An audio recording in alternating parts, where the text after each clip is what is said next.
But so tell us a little bit about the credit market, because I remember you telling me a little bit previously, a conversation we had back then about how people don't really know about the credit markets and how massive it is, but they only know about the stock market. So enlighten us a little bit about the basics from a very simple perspective. Jeez, you're putting me on the spot here. I think the reason why the credit markets are a little bit more like behind the scenes, so to speak, is because you have to be a sophisticated investor to invest in credit, right? In the sense that it's not immediately available to everyone, like equity is. Like anyone could just open a brokerage account and buy a stock in anything.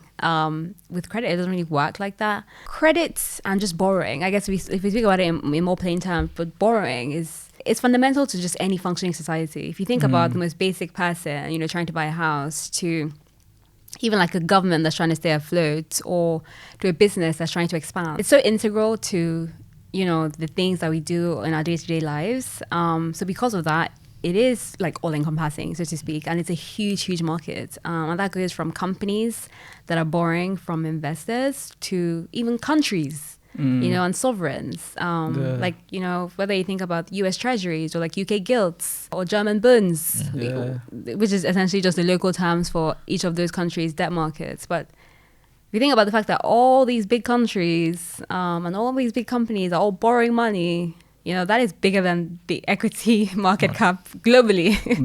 Multiple times bigger.